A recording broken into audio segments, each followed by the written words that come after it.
Welcome back. So we have one more route to finish up, which is our destroy route, which is how we can delete a particular blog, or in this case, a dog. So it's a delete request.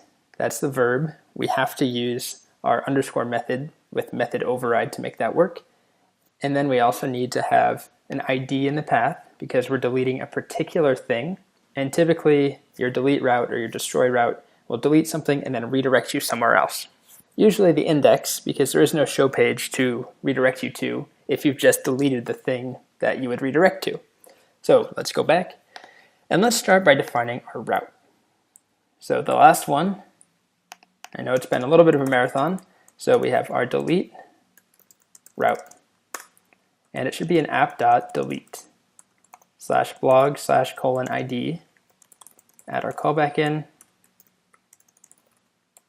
And let's just do what we did with update response.send delete our destroy route. Let's say you have reached the destroy route. Great. Save. And just like with the update, or really with any of these routes, this doesn't have to be a delete request in order to delete something.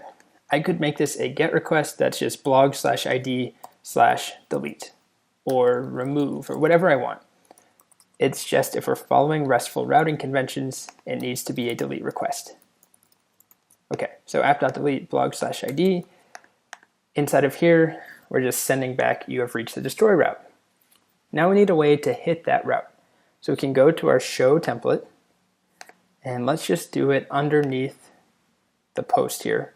We'll have a button that just says delete. So we'll go back to show, and just under here, to make this work, we need to add in a form actually. So we need another form, just like we did with update, and we can start simple, method is post.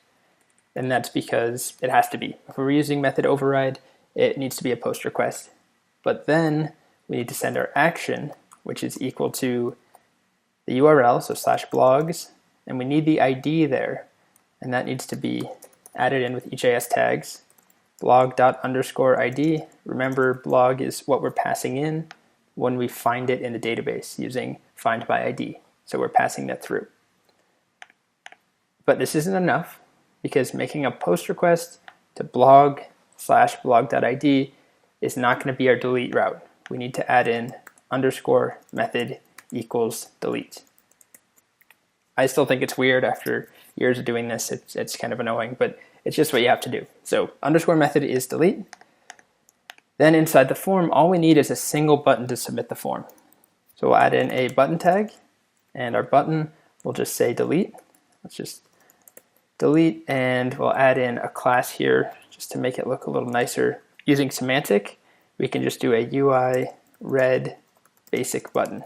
And you can pick your own color if you want orange, or you want one of the inverted ones, or a custom color, but this is fine for me. Red basic button that says delete. It will submit this form, sends a request, technically a post request, but our method override sees this and it treats it as a delete request, which will hopefully trigger this code here.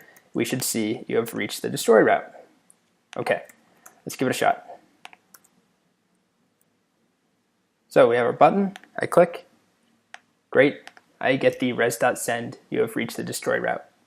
So the last thing we have to do is actually destroy it inside of that route. So again, it's a two-step process. There's two main things we do. Destroy, log, and then redirect somewhere. So to destroy, we're fortunate, there's another nice method, find by ID and remove. And that needs an ID, which again is request.params.id.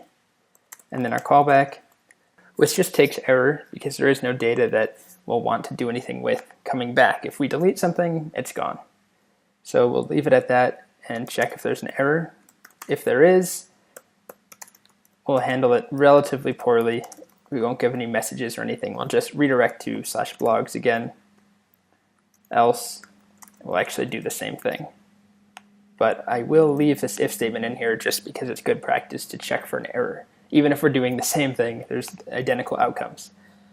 Okay, so let's see what happens now. we're redirecting to /blogs after we find by ID and remove a particular blog. Let's fire it up. Let's go back to the root path, and let's find one that's worth deleting. So I think one of these is missing a title. Yes, this one here. So let's remove that. Click on delete, and hopefully, yep, there we go, it's missing. So let's delete this one again that has a gigantic image. We need to go to the show page, read more, and then click on delete, and that's deleted as well. Now we're just back to these adorable bulldogs. All right, so that's all there is to RESTful routes. It's a lot, I know. This is something that when I teach this in person, when we have 3 months or 6 months, we hit this hard for 2+ weeks. I would have you build an app for dogs and then repeat the same thing for something equally boring like cats and users and friends and photos, and you just get used to this pattern.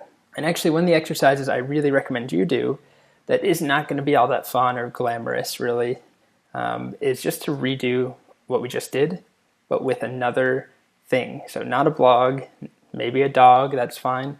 Maybe you do it for a book, maybe you do it for a movie, it doesn't matter, but just something that you have all 7 routes for. This is really important that you try and get comfortable with. We'll be using it all the time. You know, I'll be hitting it pretty hard and reiterating as we go. But if you want to start building your own apps and that's one of your goals, memorize this. Type up this table from scratch. It's good practice to use a bootstrap table too.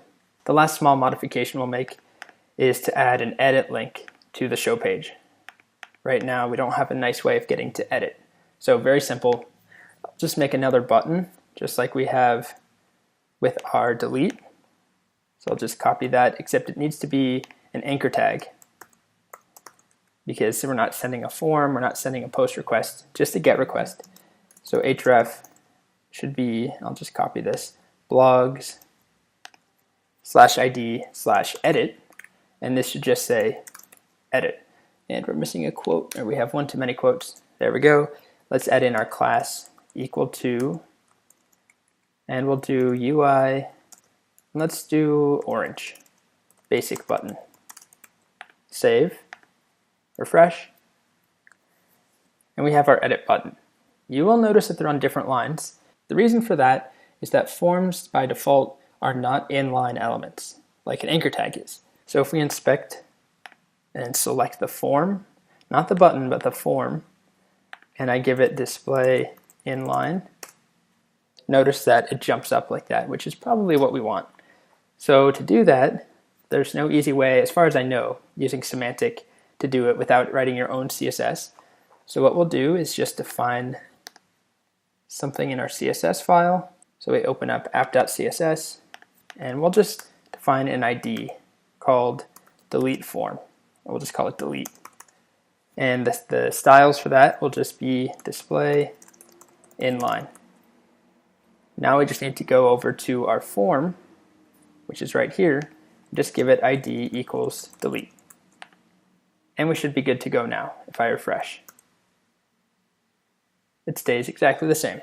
Perfect. So still not the most stylish, not the most beautiful thing, but it works for this. We're not going for anything crazy. Great. So the next video is optional. So I'm going to talk about styling the homepage a bit. So you can see it needs some work. And I'll talk about sanitizing the input that's coming from the user so that they can't do anything malicious. They can't write a script tag that will run code when we display the post. Okay, so I'll see you in the next video.